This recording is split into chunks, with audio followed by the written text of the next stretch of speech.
5 of the most haunted places in the United States. Locations that have built chilling reputations over decades of ghostly sightings, paranormal investigations, and disturbing histories. Number 1.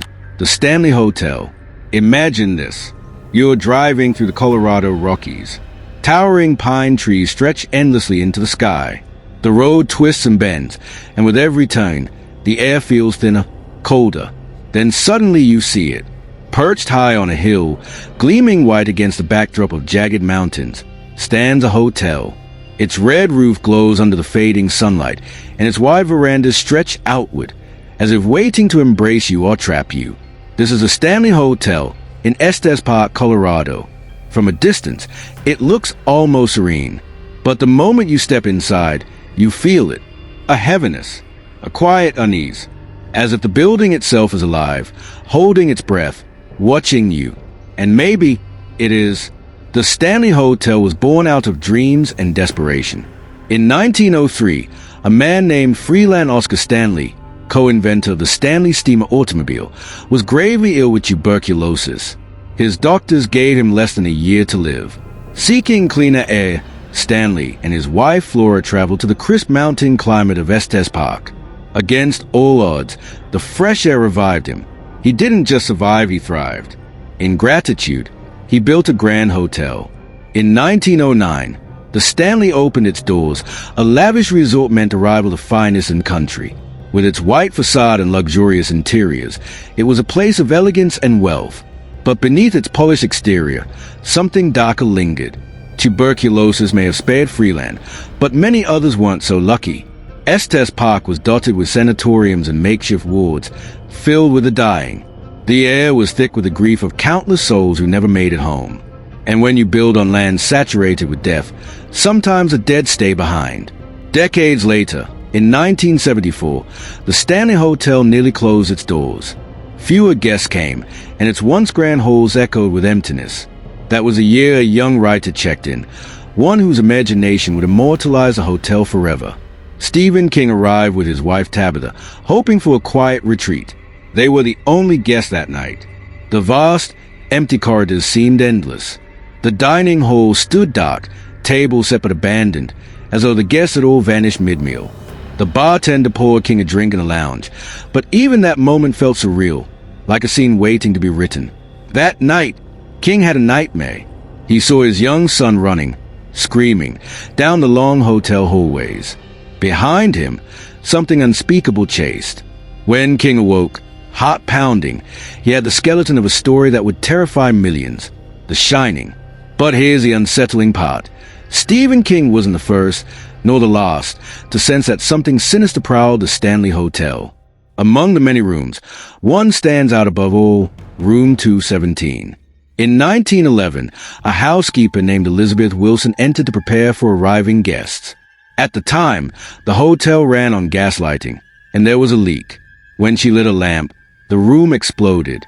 She was thrown through the floor, injured but miraculously alive. Since then, Room 217 has been anything but ordinary.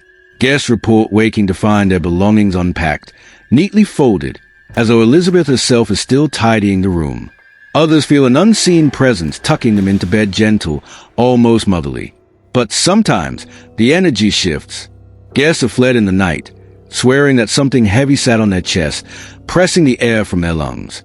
Human psychology tells us the bedroom is sacred.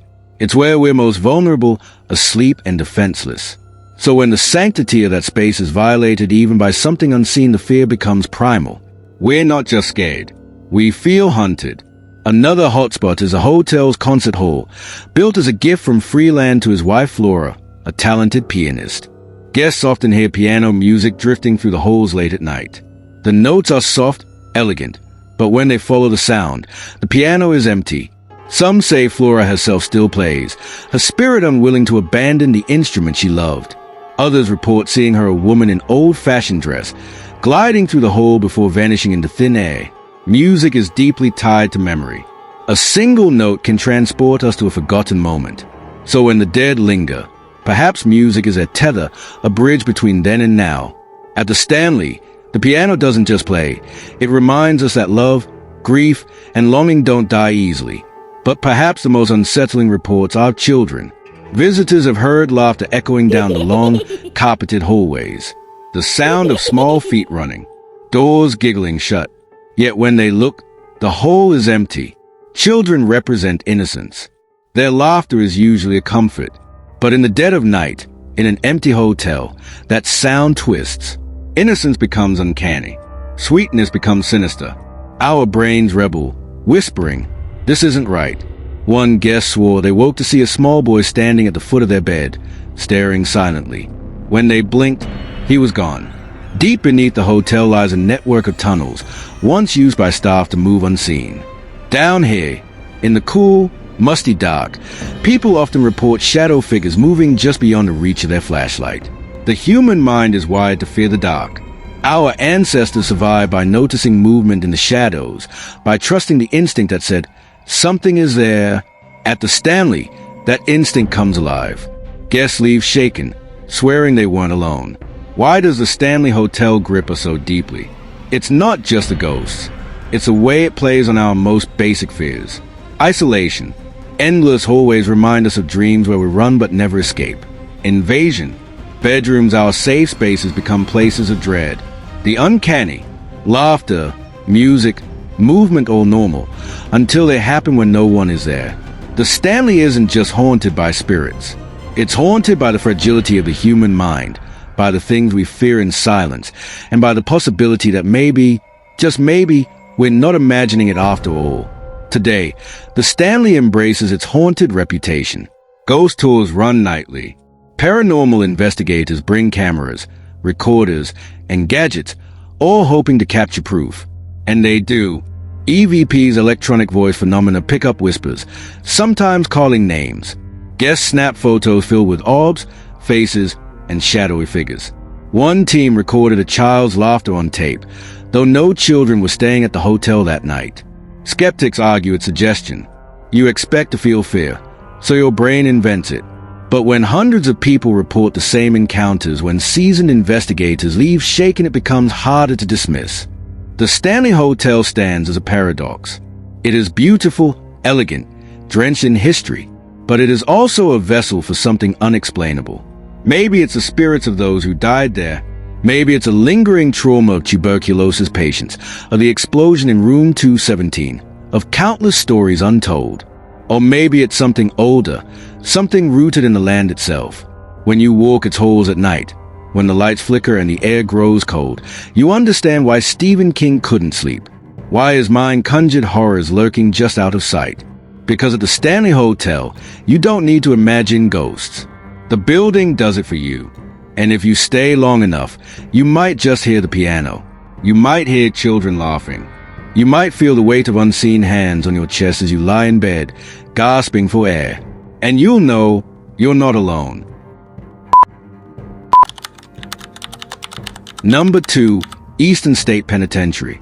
The gates of Eastern State Penitentiary rise like the walls of a fortress.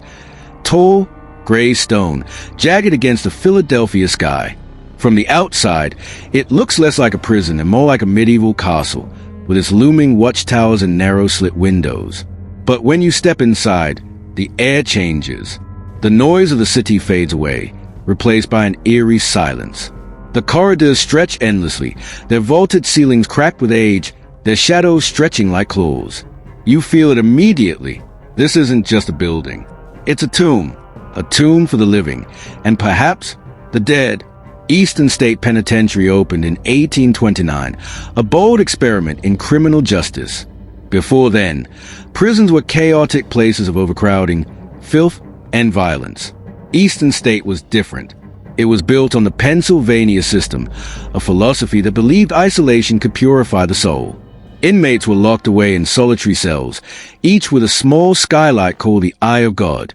They were meant to look upward, reflect on their crimes, and repent in silence. No contact with other prisoners. No voices. No human touch. It was a radical idea, and a devastating one. Psychologists today know what prolonged isolation does to the human brain. The mind, starved of interaction, begins to deteriorate. Prisoners at Eastern State reported hearing whispers, footsteps, even voices no one else could hear. Some sank into madness. Some beg for death. This wasn't rehabilitation. This was torment. Imagine it. Day after day, year after year, you sit alone in a stone cell.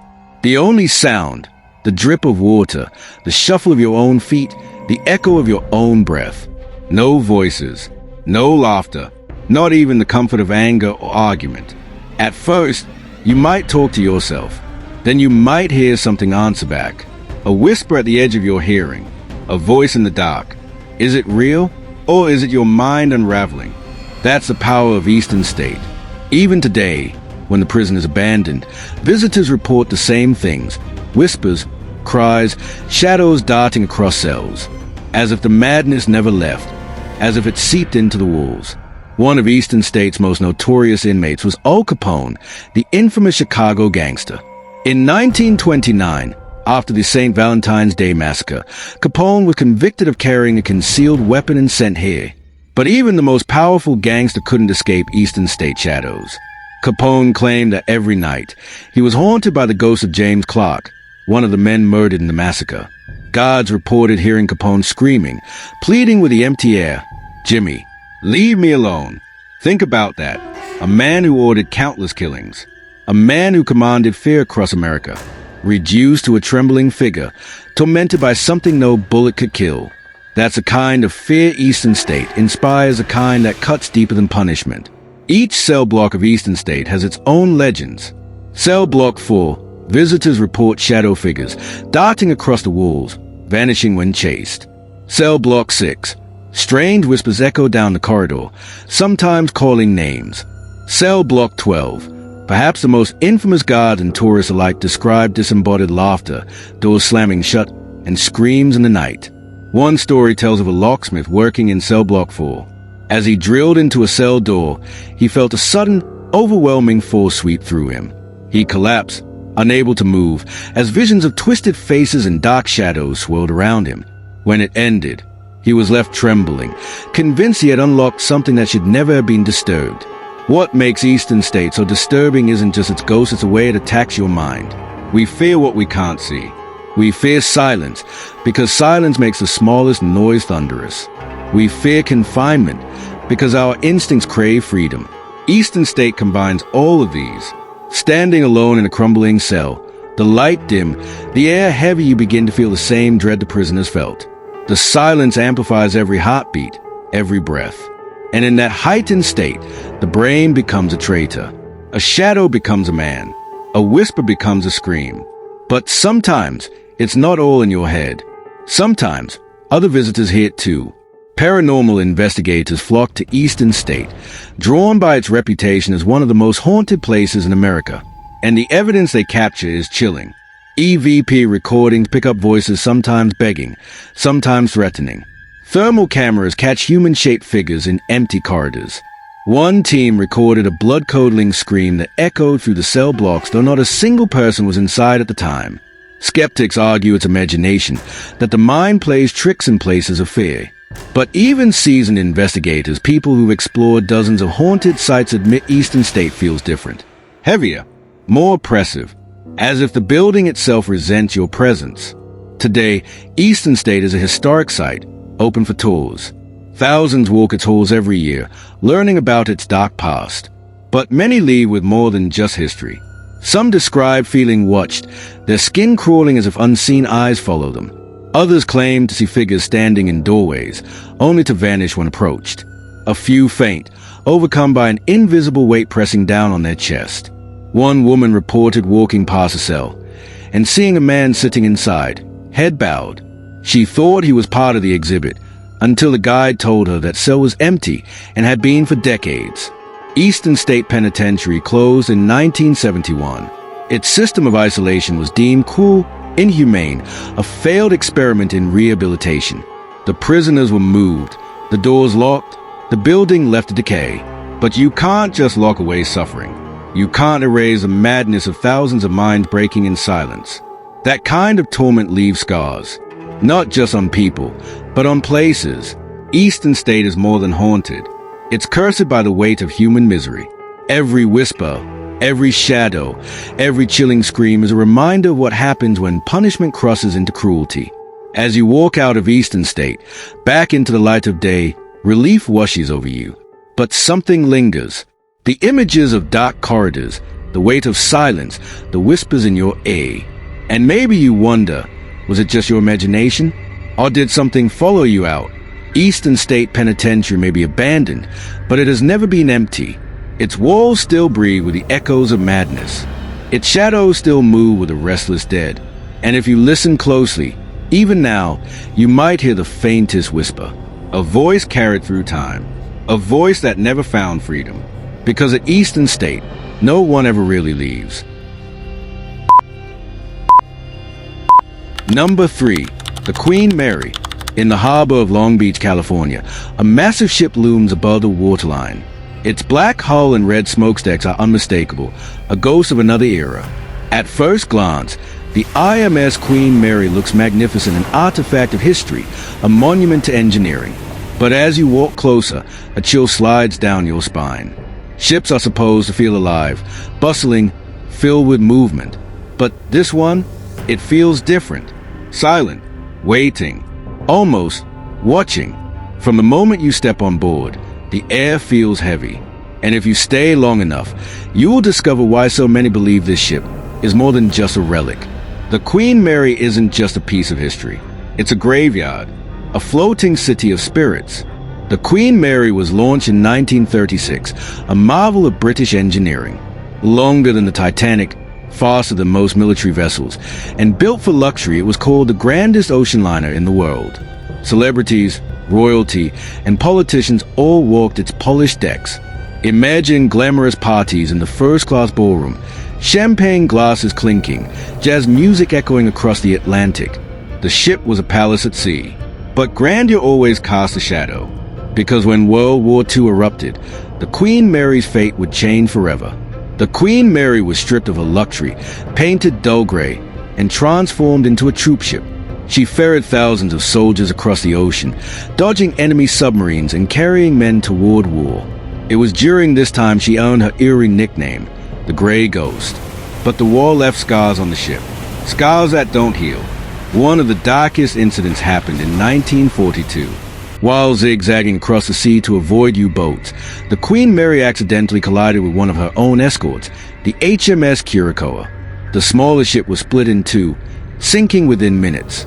More than 300 men drowned in icy waters, while the Queen Mary, unable to stop for fear of attack, steamed forward, leaving them behind. Imagine the screams echoing over the waves, the desperate cries of drowning men. The soldiers aboard the Queen Mary could hear them, but they couldn't help. Those deaths, many say, still echo through the ship today.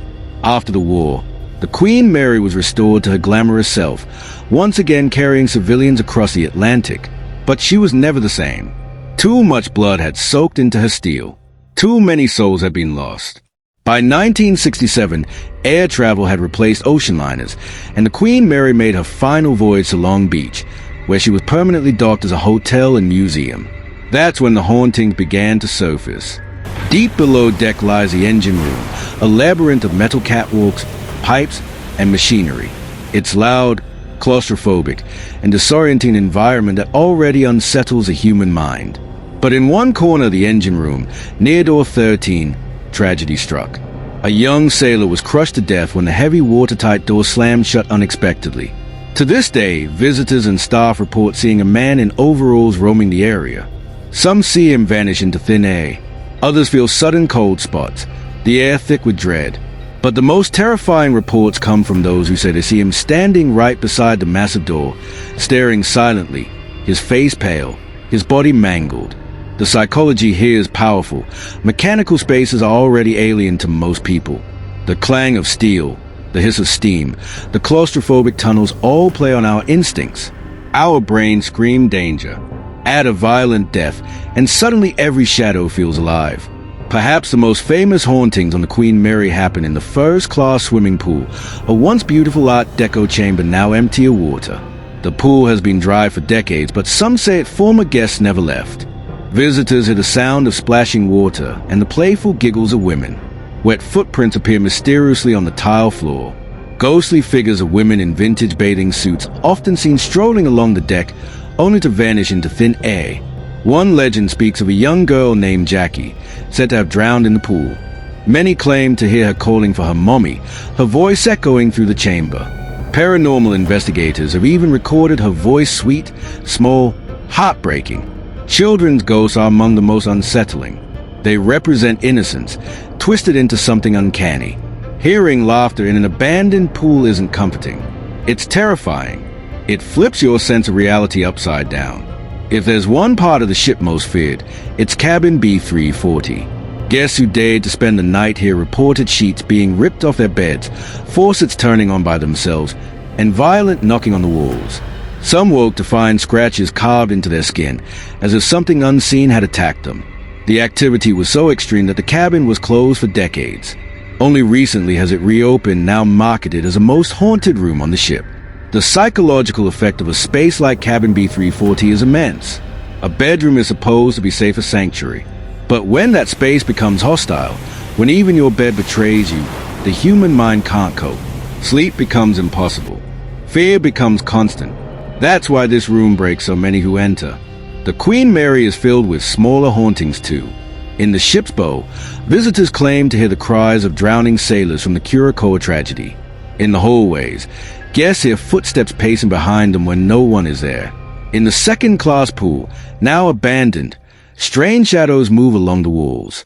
Even in the grand ballroom, people see elegant figures dancing to music only they can hear. Everywhere you go, the ship whispers of its past. Why does the Queen Mary captivate us so deeply? It's not just a ghost, it's the environment. A ship is already a liminal space, suspended between land and sea, between safety and danger. Its narrow corridors trigger claustrophobia. Its endless halls disorient you. The constant creaks and groans of the steel play tricks on your senses. Add the weight of history, the deaths, the tragedies, the sorrow, and suddenly every sound, every shadow, becomes more than just coincidence. The human brain, wired for survival, interprets it as a threat. That's why even skeptics leave shaken. The ship bends reality around fear. Paranormal investigators have flooded the Queen Mary for decades, and they've left with chilling evidence. EVPs of children's laughter in the empty pool. Full-body apparitions captured on cameras. Cold spots that register drops of 20 degrees in seconds. And recordings of voices pleading, whispering, crying out in despair. Some dismiss it as tricks of the mind. But when hundreds of people report the same things across decades, the line between imagination and truth blurs.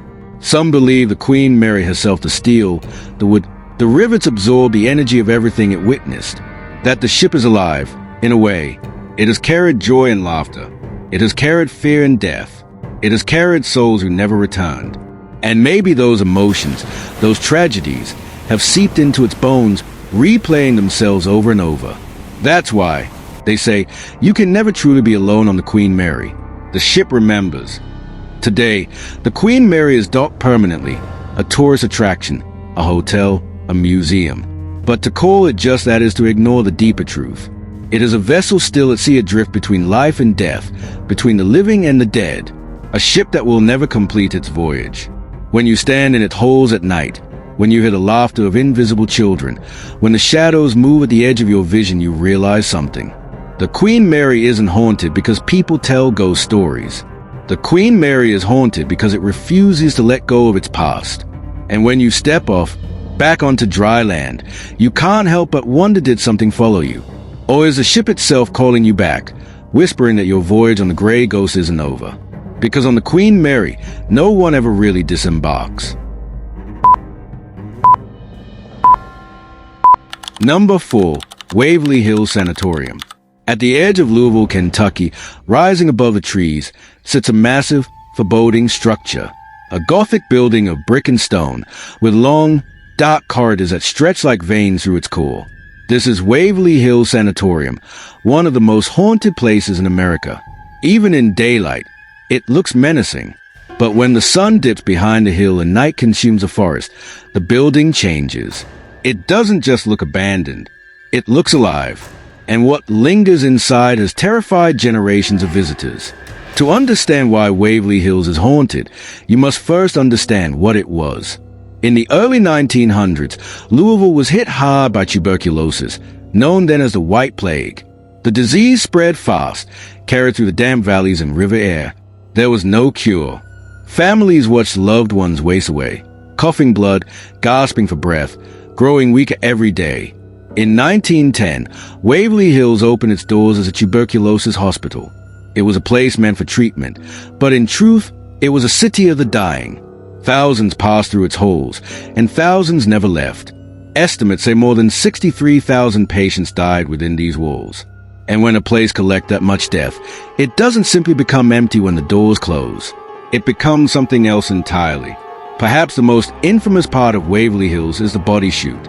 To keep morale high, doctors didn't want patients seeing the endless stream of corpses leaving the hospital. So they built a secret tunnel running down the hill. Whenever a patient died, the body would place on a gurney, wheeled through the chute, and taken away without the other patients ever knowing. At least, that was the intention. But death is hard to hide. Patients whispered about the chute. They knew what it was. They could feel it. And today, those who venture inside report overwhelming dread. People describe footsteps echoing in the darkness. Others hear gurney wheels squeaking along the cement floor. Some claim to feel hands brushing against them, pulling them, urging them deeper inside. Our psychology tells us tunnels already play on primal fears: confinement, darkness, disorientation. Add the memory of thousands of corpses carried through, and it's no wonder visitors leave trembling. Then there's Room 502, perhaps the most terrifying location in the entire sanatorium.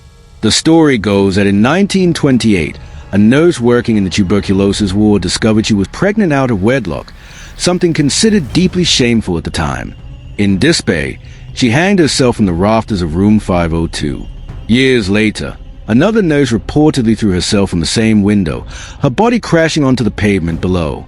Visitors to Room 502 feel overwhelming sadness, even despair, as if the walls themselves breathe sorrow. Many claim to see a woman in white drifting near the doorway, her face twisted in agony. Others hear muffled sobbing. Psychologically, we connect hospitals with care, safety, healing. But when caregivers themselves become victims, when the healers fall into despair, it distorts that sense of safety. It makes us question, if even the nurses couldn't escape their demons here, what chance did anyone else have? Not all spirits of Waverly are tragic adults. Some of the most famous are children. One little girl, often called Mary, is said to roam the halls bouncing a ball. Visitors who roll a ball across the floor sometimes see it roll back, though no one else is there.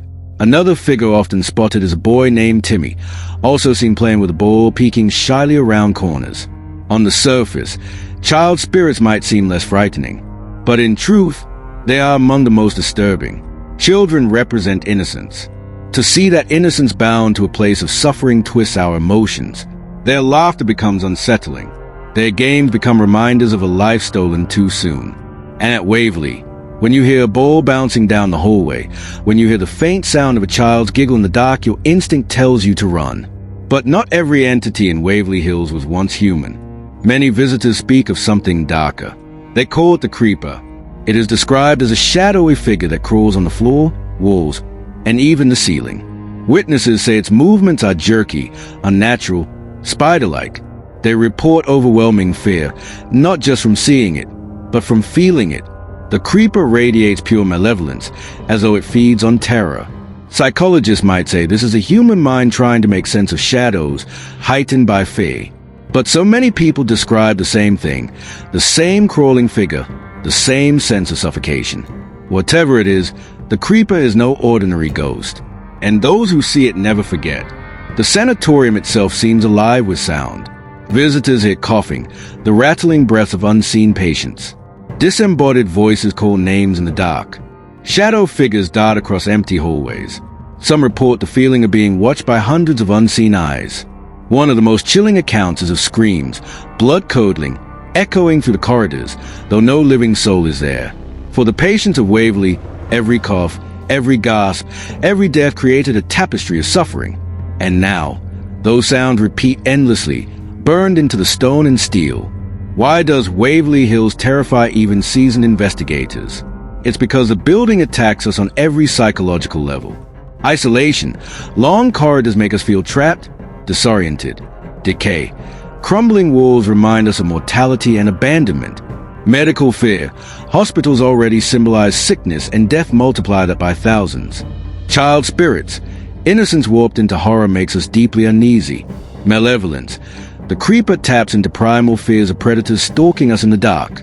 Waverly Hills doesn't just frighten with ghosts. It frightens with the weight of human suffering and the possibility that not all of it was left behind. Today, Waverly Hills is a hotspot for paranormal investigators, featured on countless TV shows and documentaries. They capture EVPs of voices crying out. They record thermal images of figures walking in empty halls. They feel touches, cold spots, even violent shoves. One investigator rolled a ball across the floor in a child's ward and it rolled back as though pushed by unseen hands. Another captured a shadowy figure walking across a doorway. Tall, gaunt, unmistakably human, yet the room beyond was empty. Even skeptics leave unsettled, shaken by the oppressive atmosphere. Waverly Hills closed in 1961, when antibiotics finally curbed the tuberculosis epidemic. 4 years it sat abandoned, a decaying monument to suffering. Later, it reopened briefly as a geriatric hospital, only to close again. Now, it remains as both a historic landmark and a place of legend. But its legacy isn't just about history. It's about the thousands of souls who walked through its halls, knowing they would never leave alive. And it's about the lingering truth. When so much suffering saturates a place, it doesn't fade. It lingers. It waits. As you leave Waverly Hills, stepping out of its dark halls and into the fresh Kentucky air, you feel relief. But something gnaws at the back of your mind. The sounds, the shadows, the whispers. Were they tricks of the imagination? Or echoes of something still there? Maybe you'll convince yourself it was just fear, just suggestion, just a mind playing games. But when night falls and you hear a faint cough in your empty house or the sound of a ball bouncing down the hallway, you'll remember Waverly Hills. And you'll realize some places never let go.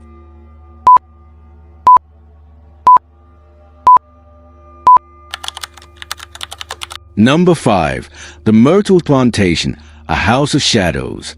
Deep in the bayous of Louisiana, surrounded by towering oaks draped in Spanish moss, there sits a plantation house unlike any other.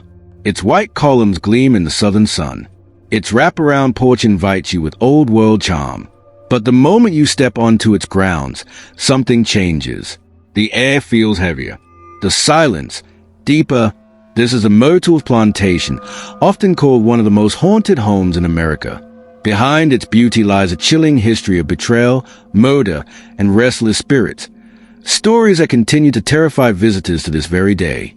The Myrtles was built in 1796 by a man named General David Bradford. From the beginning, whispers surrounded the land. Locals claimed it was built on a Native American burial ground. Whether that's legend or truth, the soil seemed cursed from the very start. Over the centuries, the house would witness countless tragedies, murders, mysterious deaths, and sorrow that seeped into its very walls. By the 1800s, it was already being called the Haunted Plantation. The most famous spirit at the Myrtles is Chloe. She was an enslaved woman on the plantation, forced into a twisted relationship with the owner, Clark Woodruff. Chloe lived in constant fear. If she displeased him, she could lose everything, even her life. According to legend, Chloe was caught eavesdropping on private conversations. As punishment, one of her ears was cut off. From that day forward, she wore a green turban to hide her scar. But Chloe's story turns darker. Fearing she might be sent away, she devised a plan.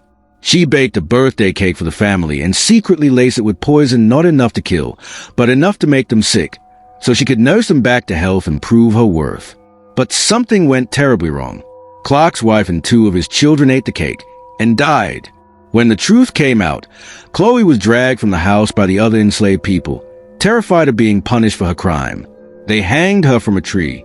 Since that day, visitors to the Myrtles have reported seeing her, a woman in a green turban, drifting silently through the halls. Sometimes in mirrors, sometimes on the porch, sometimes right behind you.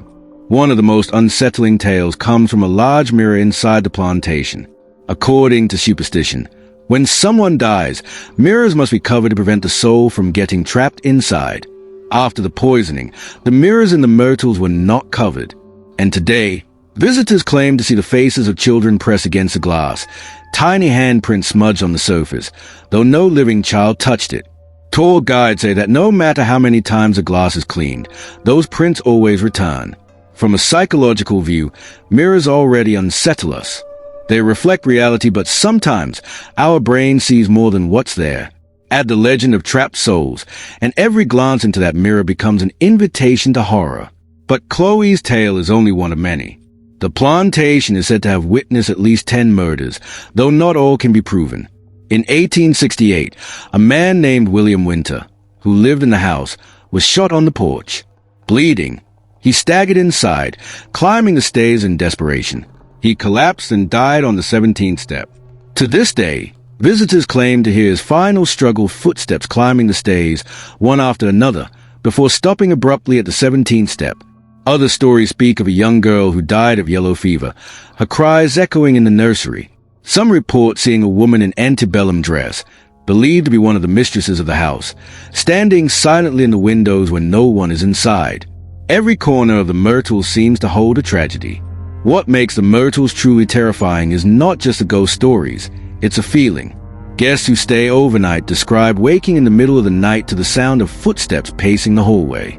Doors creak open by themselves. Cold spots brush against the skin. Some say they feel as though unseen eyes are watching them from the shadows. Others have seen chandeliers swaying, though no wind stays. Glass shattering without cause. Piano keys playing in the dead of night, though the instrument sits untouched. Even the bravest skeptics walk away uneasy. Imagination so powerfully, it's because it preys on our deepest psychological fears. The betrayal of safety, a beautiful home, meant to be a place of warmth and family, instead hides darkness. The innocence of children, laughter and handprints from children who should have lived long lives but didn't. The unseen presence, the sense of being watched taps into primal instincts. Our ancestors survived by noticing predators in the shadows. At the Myrtles, that instinct screams. The guilt of history.